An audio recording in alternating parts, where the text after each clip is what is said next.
तैयार रहिए। स्टार्ट। महोदय, दूसरे शब्दों में आर्थिक, व्यापारिक, निवेश और तकनीकी कारणों से द्वितीय महायुद्ध के बाद और शीत युद्ध के दौरान एशिया के देशों में पुनः धुंधलापन पैदा हुआ। लेकिन यह बात सही नहीं है कि एशिया की संस्कृति और सभ्यता को पश्चिम के प्रभाव और आधुनिकतम तरीकों ने नष्ट कर दिया।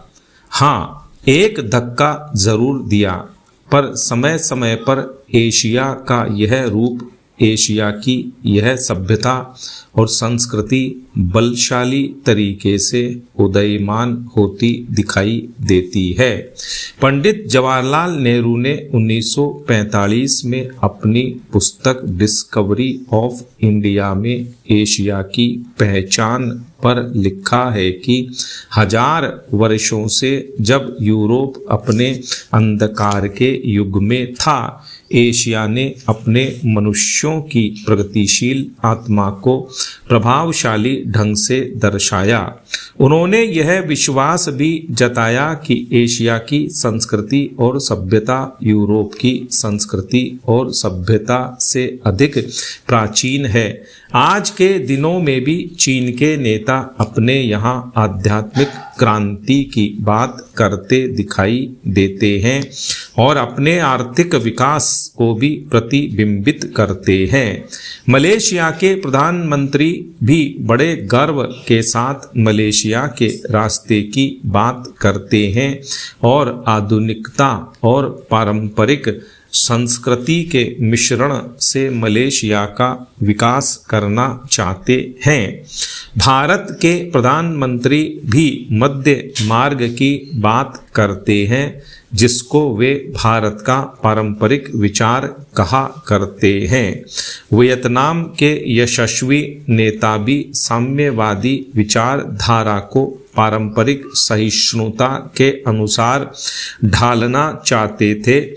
एशिया के इन सब नेताओं की समय समय पर की गई घोषणाओं का वर्तमान संदर्भों में पूरा अर्थ लिया जाना चाहिए, जो एशिया की पहचान को नए सिरे से बनाने में सहायक सिद्ध हो रहा हो। पैरा।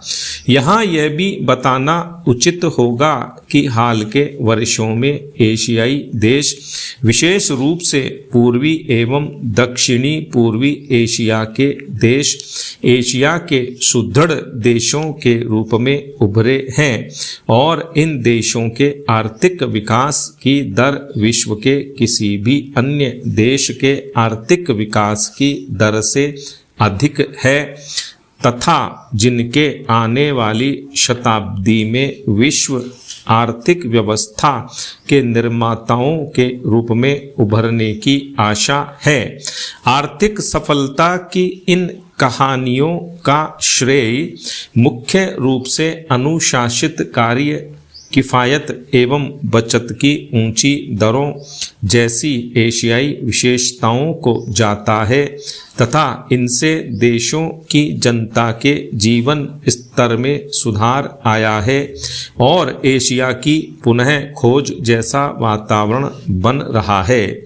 एशिया के देशों में अब आपसी भाईचारे की भावना उभर रही है और इससे ये देश परस्पर निर्भर हो रहे हैं तथा शीत युद्ध के प्रभाव से मुक्त होते जा रहे हैं।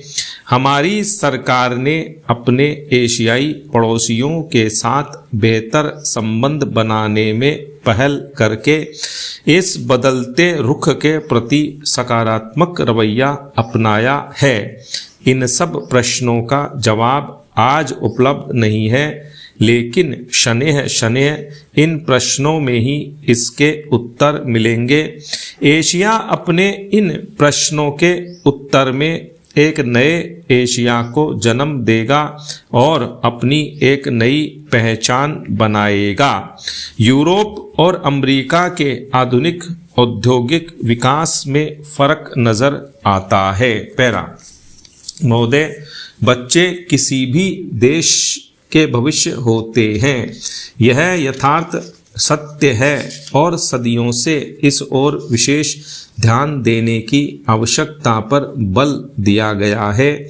जन्म से लेकर बच्चों के स्वास्थ्य, रहन सहन और उनकी शिक्षा को लेकर उनके माता पिता का चिंतित होना स्वाभाविक है, लेकिन तेजी से अपनी जड़ें जमा रहे भौतिकवाद ने हर छोटे बड़े समाज के सामने ऐसे कई सवाल खड़े कर दिए हैं कि बच्चों को किस तरह उनका हक दिलाया जाए, जिससे वे आगे चलकर मजबूती और आत्मविश्वास के साथ समाज के सजग प्रहरी बन सकें। पिछले कुछ दशकों से बच्चों के भविष्य को लेकर उपजी चिंताओं ने वैज्ञानिकों और मनोवैज्ञानिकों को शोध और अनुसंधान के लिए बाध्य किया है। नित नई नई समस्याओं ने माता पिता को दुविधा में डाल दिया है। एक और जहां जीवन यापन के लिए महिलाएं भी पुरुषों की तरह कमर कसकर घर की चार दीवारी से बाहर निकल रही हैं, वहीं इसके कारण सदियों से चली आ रही सामाजिक संरचना गड़बड़ाने लगी है। आजीविका कमाने और अत्यधिक सुख वैभव की चाहत ने हर दंपत्ति को जीवन शैली बदलने पर मजबूर कर दिया है। समाज में हो रहे इस बदलाव के कारण बच्चे सबसे ज़्यादा उपेक्षित होने लगे हैं। अब तक की तमाम रिपोर्टों के मुताबिक यह स्पष्ट है कि अगर बच्चों के प्रति माता पिता की उदासीनता इसी प्रकार बढ़ती रही तो आने वाला वक्त तमाम परेशानियों के कारण जटिलता भरा हो जाएगा।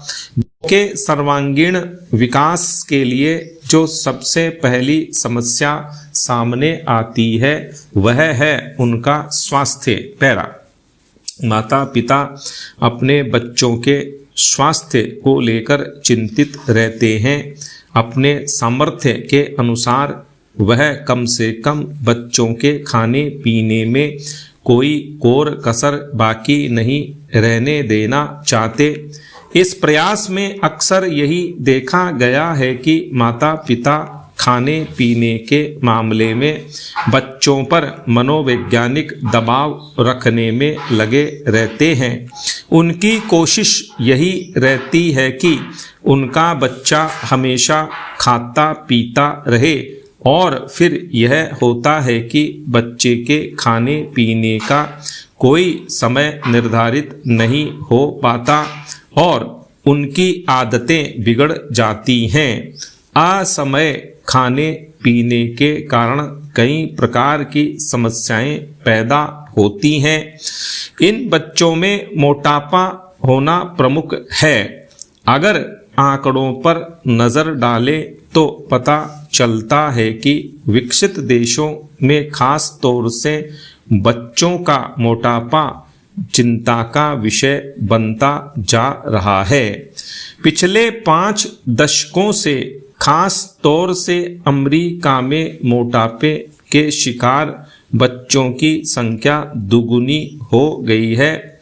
कुल मिलाकर 6 से 17 वर्ष की उम्र के ऐसे अमेरिकी बच्चों की संख्या लगभग 47 लाख थी। यही नहीं, इस उम्र के मोटापे के शिकार बच्चों का कुल औसत 10.9% था। ऐसे बच्चों की प्रतिशत औसत की तुलना में 2 गुना से अधिक थी। इनमें मोटापे के शिकार बच्चों की संख्या पिछले 10-12 सालों में काफ़ी तेजी से बढ़ी है। स्टॉप।